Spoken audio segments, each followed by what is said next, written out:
Hello student, welcome to the accountancy guru. तो हम लोगों का आज का नई वीडियो में फिर हम लोग स्टडी करेंगे जो बीकॉम एंट्रेंस एग्ज़ाम। हम लोगों का अकाउंटेंसी कंप्लीट हो चुका था।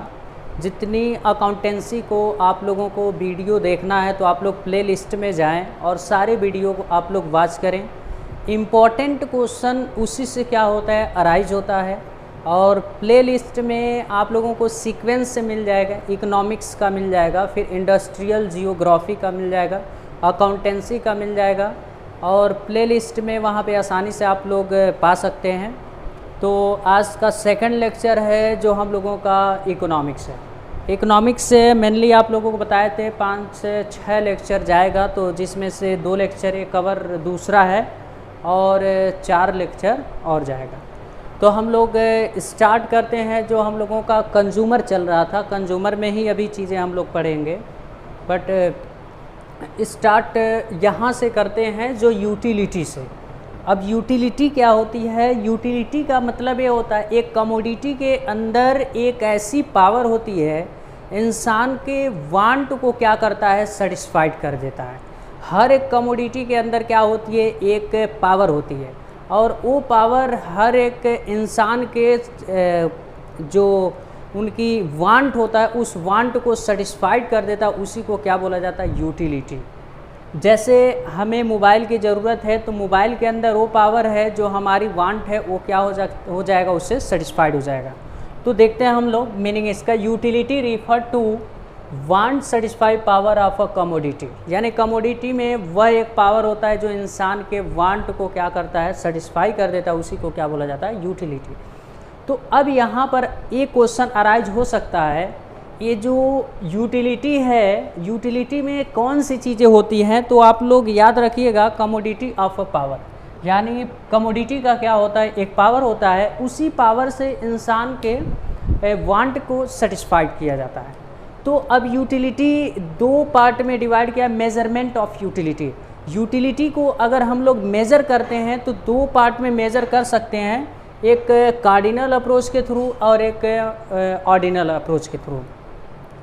तो कार्डिनल अप्रोच जो है, ये कार्डिनल अप्रोच कौन कहा था कि यूटिलिटी किसके थ्रू हम लोग मेज़र कर सकते हैं? कार्डिनल अप्रोच इन्होंने कहा था मार्शल, और ऑर्डिनल अप्रोच एलन एंड हिस्क। तो आप लोग एक नंबर में ये भी पूछ सकता है, जो कार्डिनल अप्रोच को कौन बोला था? मार्शल बोले थे, और ऑर्डिनल अप्रोच को कौन बोले थे? एलन एंड हिस्क बोले थे। ये चीज़ें याद रखिएगा। अब मेज़र का मतलब ये हो गया, जैसे कैन बी मेजर और कैन नॉट मेजर। जो कार्डिनल अप्रोच का मतलब यूटिलिटी को आप लोग मेज़र कर सकते हैं इन नंबर्स में, और जो ऑर्डिनल अप्रोच होता है यूटिलिटी को आप लोग मेज़र नहीं कर सकते नंबर में, इसे केवल आप रैंक दे सकते हैं। ये कौन कहे थे? एलन एंड हिस्क ने बोले थे। एलन हिस्क के बोले थे यूटिलिटी क्या होता है, ऑर्डिनल अप्रोच होता है, जिसे मेज़र नहीं कर सकते हैं उसे रैंक में शो कर सकते हैं। बट मार्शल ने कहते यूटिलिटी क्या होता है, एक कार्डिनल अप्रोच होता है जिसे हम लोग नंबर में क्या कर सकते हैं, मेज़र कर सकते हैं। ये चीज़ें आप लोग याद रखिएगा। तो हम लोग फिर आते हैं, ये चीज़ें इस चीज़ का ग्राफ है। तो यहाँ पे कार्डिनल अप्रोच हम लोग स्टार्ट करते हैं। कार्डिनल अप्रोच का मतलब वही चीज़ें आप लोग जान गए, जिस चीज़ को हम लोग कंजप्शन करते हैं, और उस गुड्स में एक ऐसा पावर होता है जो हमारे वांट्स को क्या करता है, सेटिस्फाई करता है, और उस सेटिस्फेक्शन को हम लोग क्या करते हैं, मेज़र करते हैं इन नंबर्स। उसी को क्या न्यूमेरिकली जिसे हम लोग रिप्रेजेंट कर सकते हैं, मेज़र कर सकते हैं अपने यूटिलिटी को, उसी को बोला जाता है कार्डिनल अप्रोच। तो अब यहाँ कार्डिनल अप्रोच में कार्डिनल यूटिलिटी भी बोल सकते हैं। लिखा cardinal utility is the utility where in satisfaction derive by the consumer from the consumption of goods और service can be measure in numerically. तो आप लोग समझ गए, कार्डिनल यूटिलिटी यही कहता है जो आप लोग कंज्यूमर कोई भी गुड्स को कंजप्शन करता है, उससे कितनी यूटिलिटी मिलती है, उसे हम लोग न्यूमेरिकली में क्या कर सकते हैं, मेज़र कर सकते हैं। ये कौन कहे थे? मार्शल ने बोले थे। अब यहाँ पे जो कार्डिनल हम लोगों का अप्रोच है, कार्डिनल अप्रोच को 2 पार्ट में हम लोग डिवाइड कर दिए गए। एक law of diminishing marginal utility and second जो है law of equi marginal utility. तो अब यहाँ पर हम लोग देखते हैं law of diminishing marginal utility क्या होता है। आप लोग जानते हैं किसी भी गुड्स को हम लोग कंजप्शन करते हैं तो एक ऐसा लिमिट आता है जो हमारा सेटिस्फेक्शन क्या हो जाता है, कंप्लीट हो जाता है। अब जैसे जैसे हम किसी भी चीज़ को कंजप्शन करेंगे तो मेरा यूटिलिटी बढ़ता है, लेकिन एक दिन ऐसा समय आता है हमारा यूटिलिटी कंप्लीट हो जाता है और उस मेरा सेटिस्फेक्शन कंप्लीट हो जाता है, तो वहाँ से मेरा यूटिलिटी क्या होती है, यानी डिमिनिशिंग होने लगती है, डिक्रीज होने लगती है। जैसे अगर हम 5 ब्रेड खाते हैं, 5 ब्रेड खाने के बाद उसके बाद जो रेस्ट जो एडिशनल जो भी हम लोग कंजप्शन करेंगे वो हमारे लिए क्या हो जाएगा, डिमिनिशिंग मार्जिनल यूटिलिटी, यानी यूटिलिटी हमारा मन क्या हो जाएगा, घटता जाएगा धीरे धीरे। ठीक है, जैसे पहले सेब खाएंगे हमें ज़्यादा यूटिलिटी मिलेगा, दूसरा सेब खाएंगे और ज़्यादा, तीसरा और मिलेगा, और चौथे सेब से अगर मेरा वो क्या हो जाता है, सेटिस्फेक्शन हमें मिल जाता है, तो उसके बाद यूटिलिटी हमारा क्या हो जाएगा, वहीं ख़त्म हो जाएगा। धीरे धीरे मेरा यूटिलिटी डिमिनिशिंग में होने लगती है। ठीक है, तो यहाँ पर हम लोग देखते हैं जैसे उसी को बोला जाता है डिमिनिशिंग मार्जिनल यूटिलिटी। और हाँ, यहाँ पे जैसे जैसे हम लोग कंजप्शन करते जाते हैं और वैसे वैसे मेरा जो मार्जिनल यूटिलिटी होता है डिक्लाइन होता जाता है, यानी घटता जाता है। जैसे यहाँ पे देख लेते हैं, law of diminishing marginal utility state that all else equal as consumption increase the marginal utility derive from each additional unit decline, यानी जो भी आप लोग एडिशनल क्या करते हैं, कंजप्शन करते जाएंगे, मेरा मार्जिनल यूटिलिटी क्या होती जाती है, डिक्लाइन होती जाती है।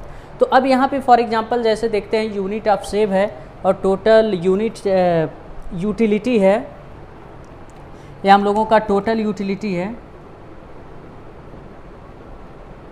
और ये हम लोगों का मार्जिनल यूटिलिटी।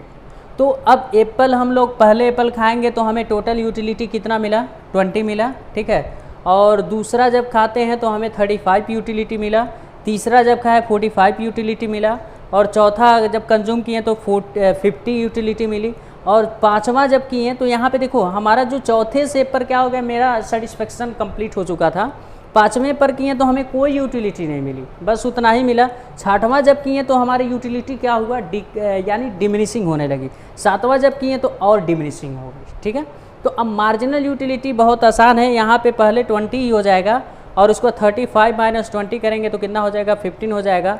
45 माइनस 35 कर देंगे तो 10 हो जाएगा, और 50 माइनस 45 कर देंगे तो 5 हो जाएगा। 50 माइनस 5 0 हो जाएगा। 45 माइनस 50 कर देंगे तो -5, और उसके बाद 35 माइनस 45 कर देंगे तो -10, यानी डिमिनिशिंग मार्जिनल यूटिलिटी मेरा क्या हो जाता है, माइनस में आ जाता है। ठीक है, तो यहाँ पे क्वेश्चन ए अराइज होता है, ये बहुत चीज़ एक ग्राफ पहले आप लोग देख लीजिए।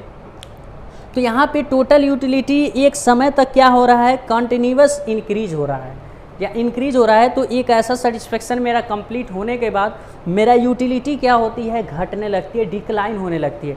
तो यानी कुछ ऐसे ग्राफ बनेगा, ऐसे ऊपर जाएगा, वहाँ मेरा टोटल यूटिलिटी कंप्लीट होगा, उसके बाद मेरा यूटिलिटी डिक्लाइन करने लगेगी। ठीक है, और ये मार्जिनल यूटिलिटी जो है ये भी क्या होगी, कुछ ग्राफ ऐसे ऊपर उठेगी और नीचे जाते जाते क्या हो जाता है, माइनस में आ जाता है। जैसे यहाँ पे देखिए टोटल यूटिलिटी क्या हुई है, टोटल यूटिलिटी हम लोगों का यहाँ से यहाँ तक उठा, यहाँ पे मेरा टोटल सेटिस्फेक्शन हमको मिल गया।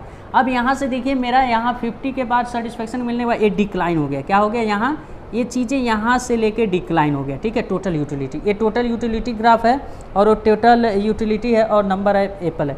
तो अब यहाँ पे नीचे वाला मार्जिनल यूटिलिटी जब अगर हम लोग दिखाते हैं तो मार्जिनल यूटिलिटी देखिए हम लोगों का 20 से है, यहाँ से मार्जिनल यूटिलिटी हम लोगों का डिक्लाइन होता गया है। जैसे जैसे हम लोग कंजप्शन करते हैं वैसे वैसे मेरा मार्जिनल यूटिलिटी क्या होता है, डिक्लाइन हो जाता है। रीज़न ये है, पहली चीज़ें खाने पे हमें काफ़ी ज़्यादा सेटिस्फेक्शन मिलता है, जैसे जैसे मेरा पेट भरता जाता है वैसे वैसे सेटिस्फेक्शन मेरी क्या होती है, डिक्रीज होती जाती है। तो वैसे पहले यहाँ सेटिस्फेक्शन मिला, जैसे जैसे कंज्यूम करते गए मेरा माइनस में क्या होता गया, मार्जिनल यूटिलिटी होती गई। तो ये मेरा ग्राफ है, थोड़ा सा ये मोस्ट इम्पॉर्टेंट है एग्जामिनेशन पॉइंट ऑफ व्यू, ये बहुत इंपॉर्टेंट है, ये चीज़ें देखिएगा। अब इसी से क्वेश्चन अराइज होता है, इसी टेबल से क्या होता है, क्वेश्चन अराइज होता है। काफ़ी ज़्यादा बच्चे इसको समझते नहीं हैं और इसी से क्वेश्चन अराइज होता है जो समझ नहीं पाते हैं। तो अब यहाँ पे चीज़ें देखिए, यहाँ पे क्या है, total utility is maximum then MU is 0। तो अब यहाँ पे देखिए टोटल यूटिलिटी हम लोगों का कितना है, मैक्सिमम यहाँ 50 है। ठीक है, तो देन हम लोगों का यूटिलिटी, मार्जिनल यूटिलिटी क्या हो गया, 0 हो गया। अब यहाँ पे क्वेश्चन में पूछ लेगा when total utility is maximum then marginal utility is, अब दे देगा 0 दे देगा, इनफाइनाइट दे देगा, 2 दे देगा, नन ऑफ दिस दे देगा। तो आप लोग जानेंगे इफ टोटल यूटिलिटी जब मैक्सिमम होता है तो हम लोगों का मार्जिनल यूटिलिटी क्या हो जाता है, 0 हो जाता है। तो पहले पॉइंट आप लोग नोट करिएगा ये चीज़ें, ठीक है। अब दूसरा क्या लिखा है, टोटल यूटिलिटी डिमिनिशिंग यानी डिक्रीजिंग यानी घटना, then marginal utility is negative. अब देखो यहाँ से ये मेरा डिमिनिशिंग हो रहा है, टोटल यूटिलिटी यहाँ से मेरा घटने लगा, तो यहाँ पर ये देखो ये क्या हो गया, माइनस हो गया यानी निगेटिव। क्या हो गया, निगेटिव। अब ये दूसरी चीज़ें आप लोग याद रखेंगे, if total utility diminishing then marginal utility in negative, ठीक है। तो यहाँ भी ये भी क्वेश्चन पूछ लेता है, अगर टोटल यूटिलिटी जब से डिमिनिशिंग करने लगता है तो मार्जिनल यूटिलिटी क्या होता है, तो आप लोग क्या बताएंगे, निगेटिव चालू हो जाता है, ठीक है। 2 क्वेश्चन। और तीसरा जो total utility increasing then U is positive, यानी टोटल यूटिलिटी देखिए यहाँ से धीरे धीरे इंक्रीजिंग ऑर्डर में है, तो यहाँ पे देखो ये सब सारी चीज़ें पॉजिटिव में है। किस में है, पॉजिटिव, ये पॉजिटिव में है। तो इफ़ अगर ऐसे भी क्वेश्चन पूछ सकता है, if total utility increasing then marginal utility, तो आप लोग क्या बताएंगे, पॉजिटिव, ठीक है। तो 3 चीज़ें आप लोग याद रखेंगे, 1, 2 और 3। तो आप लोग क्या याद रखेंगे, if total utility increasing then marginal utility positive, if total utility maximum then marginal utility 0, if total utility diminishing then marginal utility negative. ये चीज़ें याद रखेंगे। तो ये हम लोगों का यहाँ तक कंप्लीट हो गया। फिर आते हैं हम लोग, तो हम लोगों का ये क्या था, लॉ ऑफ कार्डिनल अप्रोच था, ठीक है। लॉ ऑफ कार्डिनल अप्रोच में हम लोगों का law of diminishing marginal utility थी। जैसे जैसे हम लोग एक्स्ट्रा एडिशनल कंज्यूम करते जाते हैं और हमारा टोटल यूटिलिटी इंक्रीज होता है, एक ऐसा टाइम आता है मेरा कंजप्शन, जो मेरा गुड्स का सेटिस्फेक्शन मेरा कंप्लीट हो जाता है, मेरी यूटिलिटी डिमिनिशिंग होने लगती है। जब यूटिलिटी डिमिनिशिंग होती है तो हमारी मार्जिनल यूटिलिटी क्या हो जाती है, निगेटिव हो जाती है। तो फिर जो सेकंड है law of equi marginal utility, law of equi marginal utility से आप लोग ये जान रहे हैं, हमारा लिमिटेड इनकम होता है, उस लिमिटेड इनकम को वेरियस कमोडिटी पर क्या करते हैं, उसे डिवीजन करते हैं। कई कमोडिटी पर उस पैसे को क्या करते हैं, खर्चे करते हैं, और लास्ट यूनिट को प्रोडक्शन करने से जितने कमोडिटी पे आप खर्चा किए हैं उसका इक्वल मार्जिनल यूटिलिटी हमको मिलता है। तब यहाँ कंज्यूमर क्या होता है, सेटिस्फेक्शन मिल जाता है, ठीक है। तो उसे क्या बोला जाता है, law of diminishing marginal utility. तो हम लोग यहाँ देखते हैं लॉ ऑफ उसको बोला जाता है, क्या बोला जाता है, law of equi marginal utility. तो अब यहाँ पर हम लोग देखते हैं, a consumer number of want he try to spend limited income, इसका इनकम क्या होता है, लिमिटेड होता है, ठीक है, on different things is such as way that the marginal utility all commodity is equal, ठीक है, राइट। यानी हमने यहाँ पर ये कहा कि मेरा जो है इनकम क्या है, लिमिटेड है, वेरियस टाइप्स ऑफ कमोडिटी पे अपने इनकम को डिवीजन करते हैं, और लास्ट यूनिट सबका हम जहाँ पर कंज्यूम करते हैं सारे का मार्जिनल यूटिलिटी इक्वल हो जाता है, वहीं पे कंज्यूमर क्या होता है, सेटिस्फेक्शन सारे से इक्वल मिल जाता है। तो यहाँ पर आप लोगों को समझा देते हैं, यहाँ जो टेबल है हम लोगों का यूनिट है, और ये मार्जिनल यूटिलिटी किसका है, आइसक्रीम का है, मार्जिनल यूटिलिटी चॉकलेट का है। 2 चीज़ों पर ये क्या कर रहा है, कंजप्शन मतलब अपने खर्चे को डिस्ट्रीब्यूशन कर रहा है। तो यहाँ पे पहले यूनिट को जब हम लोग किए, पहले यूनिट को अगर हम लोग करते हैं तो मार्जिनल यूटिलिटी आइसक्रीम में 10 मिला, और चॉकलेट में कितना मिला, 8 मिला। दूसरे यूनिट को हम लोग कंज्यूम किए तो कितना मिला, 8 मिला, 6 मिला, और तीसरे को 6 मिला, 4 मिला, और चौथे को 4 मिला, 2 मिला, और पाँचवें को 2 मिला और 0 मिल गया, ठीक है। और 6 को 0 और 2 मिल गया, और 7 को 2 मिला और -2 एंड -4, और लास्ट वाले यूनिट को -4 -6। अब देखो लास्ट यूनिट जो है 8 वाला यूनिट हम लोग कंज्यूम किए, तो आइसक्रीम में हमें कितना मिला, 8 मिला, -4 मिला, ठीक है। अब यहाँ पे अब से देखो यहाँ पे इसका -4 और -4 चॉकलेट का और आइसक्रीम का दोनों क्या है, इक्वल है, राइट। दोनों का इक्वल मार्जिनल यूटिलिटी, यानी कंज्यूमर यहाँ पे सेटिस्फेक्शन पा जाएगा। यानी चॉकलेट जो है 7 कंज्यूम करा तो उसको -4 मिला, और यहाँ पे आइसक्रीम जो है 8 कंज्यूम किया तो -4, यानी अगर 7 कंज्यूम करेगा, किसको 7 कंज्यूम करेगा चॉकलेट और 8 कंज्यूम करेगा आइसक्रीम, तो दोनों का मार्जिनल यूटिलिटी क्या हो जाएगा, सेम हो जाएगा। तो उसी को क्या बोला जाता है, law of equi marginal utility. इसी पॉइंट को बोला जाता है law of equi marginal utility. अब इसका इक्वेशन जो दिया है कई बार एग्जाम में पूछ चुका है, M U X divide by P X और is equal to M U Y divide by P Y is equal to M U Z divide by P Z is equal to M U. तो अब यहाँ पर ये सारे का value क्या आएगा, सेम आएगा, तब यहाँ कंज्यूमर क्या पाएगा, सेटिस्फेक्शन पा जाएगा। इसी को क्या बोला जाता है, law of equi marginal utility. तो ये हम लोगों का आई थिंक ये चीज़ें हम लोग सारी चीज़ें समझ गए हैं। तो आते हैं हम लोग फिर नेक्स्ट वीडियो के साथ। आप लोग नए चैनल पे आए तो सब्सक्राइब करें और ज़्यादा से ज़्यादा अपने दोस्तों के साथ शेयर करें।